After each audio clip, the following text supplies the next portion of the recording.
Bonjour à tout le monde. Aujourd'hui, c'est le 29 août 2024. Une très belle journée d'été, mais de fin d'été, parce que la nuit commence à être un peu frais déjà. Et puis, c'est bien. Donc, l'automne n'est pas loin. Enfin, tout est beau. De quoi on va parler aujourd'hui? On va parler du produit intérieur brut, ce que j'avais déjà annoncé il y a la semaine dernière, je crois. Donc, c'est quoi ce produit intérieur brut? Ben, c'est une statistique vraiment importante, c'est une donnée vraiment importante. Il y a des sites Internet qui donnent le PIB de tous les pays du monde. Mais attention, il y a des pays qui calculent bien, des pays qui calculent moins bien. Ça dépend des pays, enfin, là-dedans. Mais si un jour ça vous intéresse d'avoir une liste des endroits où on peut trouver le PIB des différents pays du monde, juste à nous écrire.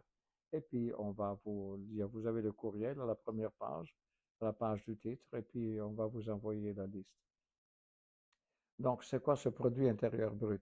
Eh bien, c'est une mesure de la valeur d'un pays, finalement. Regardez, la première page, je vous dis, le PIB est un indicateur économique clé, hein, oui, c'est très important, qui mesure la valeur totale de tous les biens et services produits dans un pays pour une période donnée, donc pour une année. À cela, on ajoute, regardez la chose, le PIB, c'est un peu comme un thermomètre pour mesurer la fièvre économique d'un pays. Il nous indique si une économie est en croissance, en récession ou elle stagne. Donc, on regarde toujours ce PIB. Est-ce qu'il est à la hausse par rapport à l'an passé? S'il est à la hausse, c'est bon. S'il n'est pas à la hausse, ça veut dire qu'on a un problème à quelque part. C'est vraiment ce n'est pas qu'on se base seulement sur ça, mais c'est vraiment très important de l'avoir.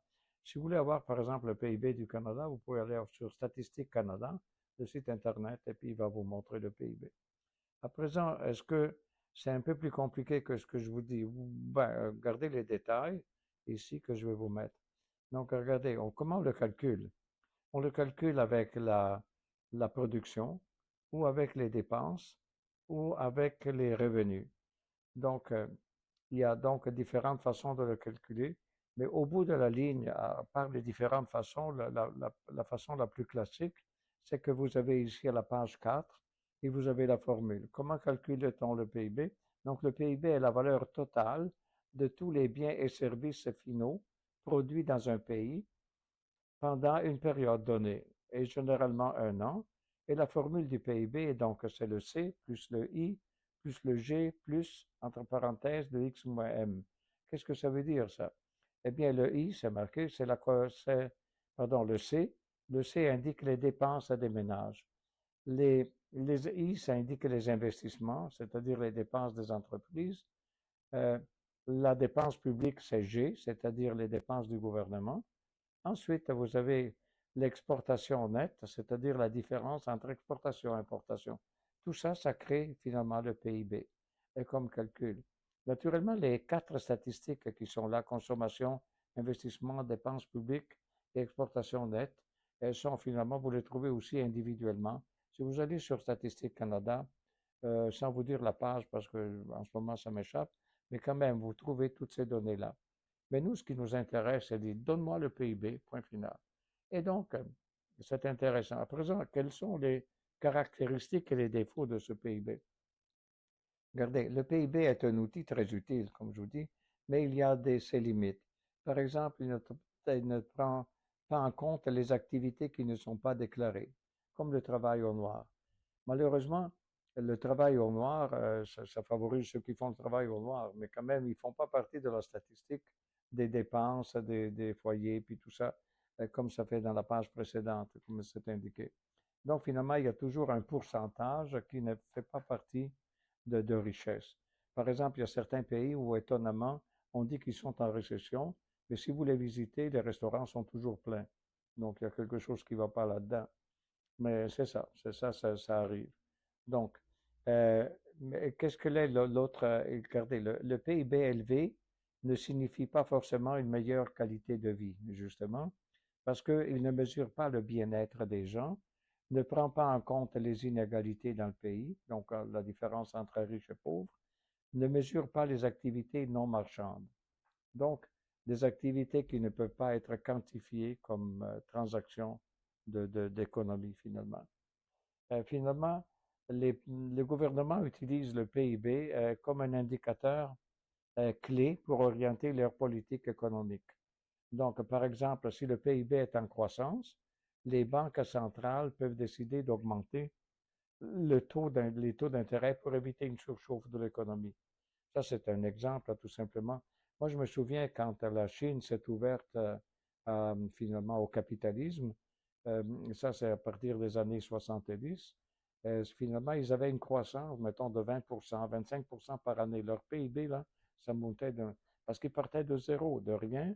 Et puis, chaque année apportait de plus en plus de richesses et tout ça. Donc, le PIB grandait. Aujourd'hui, par exemple, prenez la Chine, toujours le PIB, quand ils arrivent, je crois, moi, à 5, 6%, ils doivent se considérer importants, utiles et bien faits, là. Justement, parce que le PIB, ça donne une idée de la richesse du pays. Et donc, dans le cas de la Chine, donc, les gens partaient de la campagne, ils s'adaptaient à toutes sortes de situations. Il y avait tout à construire, il y avait tout à faire. Et donc, ils sont brillants en plus. Et donc, finalement, ça a créé une richesse très grande en très peu de temps. Finalement, en 30 ans, peut-être 30 ans, 40 ans, une richesse énorme. Ça se traduisait par un PIB qui restait tout le monde à bouche ouverte en Occident, tellement ils accroissaient. Naturellement, aujourd'hui, ils ont plafonné et puis ils se retrouvent à peu près à une croissance quand même, je crois, de 5%, 6%. Enfin, mais pour vous dire, le PIB, ça donne vraiment une mesure de la richesse générale du pays, sans tenir compte des inégalités aussi qui existent. À présent, regardez, il y a d'autres variantes de PIB. Donc, il y a le PIB nominal versus le PIB réel. Le PIB nominal, c'est la valeur du PIB à des prix courants. Mais comme la monnaie se dévalue, on peut éventuellement, le PIB réel, c'est la valeur du PIB ajustée par l'inflation, donne une vision plus précise de la croissance économique. Donc, il faut tenir compte aussi de la dépréciation de la monnaie, parce que quand on calcule le PIB, on dit combien d'argent on a mis dans ça, et donc finalement, c'est des dollars, mais combien ça vaut ces dollars d'une année à l'autre. Si vous voulez avoir une idée de comment évaluer, par exemple, votre salaire par rapport à il y a 10 ans, 20 ans ou 30 ans, le site de la Banque centrale du Canada, il vous donne un calculateur dans lequel vous pouvez mettre, je sais pas, le salaire que vous aviez il y a 20 ans et vous dit aujourd'hui combien ça devrait être ce salaire pour tenir compte de la dévaluation de la monnaie, finalement, qu'il y a eu entre-temps. Donc, il y a aussi un PIB par habitant, c'est-à-dire c'est le PIB total divisé par la population totale. Naturellement, la population totale, il faut la connaître, mais il y a des pays où c'est pas facile de savoir quelle est exactement la population comme quantité d'individus. Donc, c'est un bien-être, c'est donc un indicateur de bien-être économique moyen. Mais comme je vous dis, c'est vraiment un sujet important.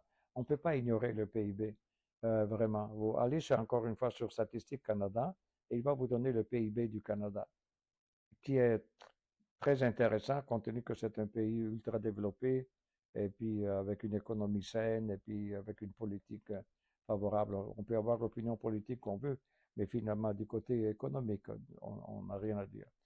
Donc, regardez quelles sont les limites de ce PIB, parce que d'un côté, c'est un excellent outil pour résumer dans un chiffre et la croissance du chiffre ou la décroissance du chiffre, ce qui nous donne une idée de la valeur du pays finalement, dans l'ensemble de la richesse du pays. Mais ils sont des limites. Alors regardez, les limites, elle ne prend pas en compte la répartition des richesses, c'est-à-dire la différence entre riches et pauvres, ne mesure pas le bien-être de la qualité de vie. Est-ce que les gens sont heureux dans cette situation-là? Ne tient pas compte de l'économie informelle ou des externalités environnementales. Donc, il y a ce côté aussi d'environnement et tout ça qui ne tient pas compte du PIB. Si je continue, regardez, les alternatives au PIB, il y en a. Donc, c'est peut-être le sujet de prochain PowerPoint qu'on va faire. C'est l'indice du développement humain, le bonheur national brut et l'indicateur de progrès véritable. C'est pour vous dire que le PIB ne donne pas ces valeurs-là. Le PIB nous donne tout simplement la richesse globale d'un pays en forme de pourcentage entre une année et l'autre. S'il est en croissance, c'est très bien. S'il est trop en croissance, ben, la Banque centrale peut-être va augmenter les taux d'intérêt pour calmer l'économie parce que peut-être on pense qu'on s'en va vers un problème d'inflation ou des choses comme ça. Et puis, mais c'est tout ce qui nous fait finalement ce PIB. mais il y a naturellement des défauts, si on peut dire comme ça. Il y a des choses qui ne tiennent pas compte, et c'est ce que vous avez ici à la dernière diapositive, finalement, de cette présentation. Une fois dit tout ça, on vous suggère d'aller voir le PIB. Le PIB, donc, il y a des sites Internet qui vous donnent le PIB de tous les pays. Ça vaut ce que ça vaut, parce que est-ce que les calculs sont bien faits, pays par pays? C'est ça qu'on ne sait pas. Est-ce qu'il y a des pays qui manipulent éventuellement le PIB? Ou encore qui veulent paraître misérables pour avoir, mettons, des prêts de la Banque mondiale ou des choses comme ça. Mais malgré tout ça, ben, il y a des sites Internet là-dessus. Si ça vous intéresse, écrivez-nous et puis on va vous les donner. Et voilà, et c'est tout pour la journée.